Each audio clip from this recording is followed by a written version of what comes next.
Bonjour les amis, aujourd'hui je vais présenter Prajum Rioen Elpoek ou Recueil de fables, une œuvre attribuée à Jan Heng et datée de 1950. Je ne suis pas très doué pour la prononciation, veuillez m'excuser. Alors, je continue. Il faut cependant préciser dès le début que ce texte semble aujourd'hui très difficile à trouver, voire introuvable dans les sources les plus accessibles. Il convient donc d'en parler avec prudence et de respecter une certaine discrétion, puisque je ne dispose pas facilement de l'œuvre dont je parle.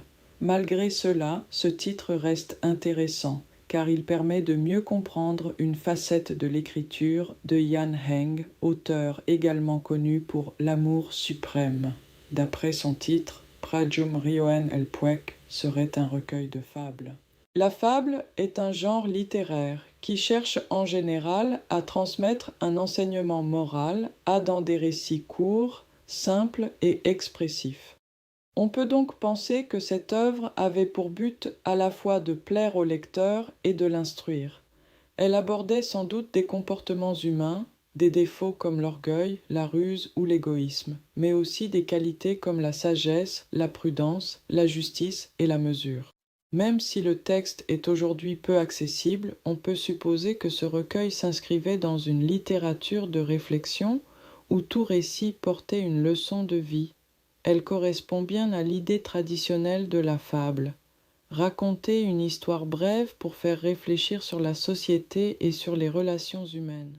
Pour mieux situer cette œuvre, il faut rappeler que Jan Heng est surtout associé à l'amour suprême, qui montre une autre dimension de son écriture. Là où Prajum Rioen Elpoek relèverait plutôt de la morale et de l'enseignement, l'amour suprême évoque davantage la sensibilité, les sentiments et la profondeur des relations humaines. On peut donc voir en Jan Heng un auteur capable d'écrire à la fois dans un registre didactique et dans un registre plus émotionnel ou idéaliste. Je crois que j'en ai parlé de l'amour suprême dans ma précédente vidéo. Je continue. On peut aussi dire, avec prudence, que la diversité de ses œuvres montre un intérêt pour les grandes questions humaines, la manière de vivre avec les autres, la recherche du bien et la place des sentiments dans la vie.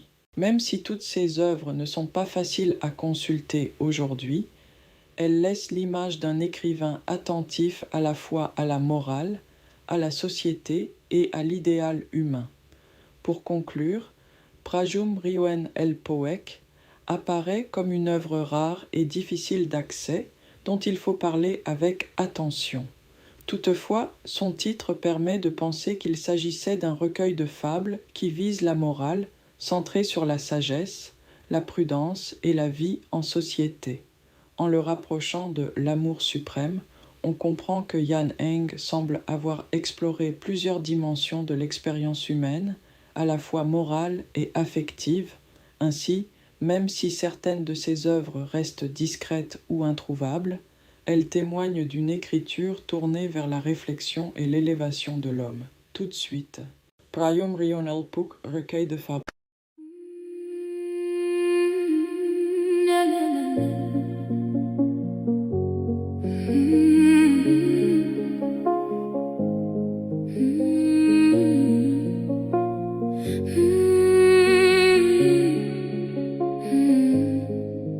Dans un livre qu'on ne trouve plus, dans la poussière du temps perdu, un nom demeure, un souffle appelle. Jan Heng raconte des étincelles, des mots peut-être, des voix légères, des vérités dans la lumière, des animaux, des rois, des sages, qui font penser à tous les âges. Prajum Rioen Elpoek, livre effacé, recueil de fables à demi tracé. On n'a plus le texte mais l'âme parle encore, comme une leçon cachée dans le décor. Prajum Rioen Elpoek, un silence autrefois, tu gardes en toi quelque chose d'humain. Et dans le vide où ton secret se noie, on entend la sagesse marcher à petits pas. On dit prudence, on dit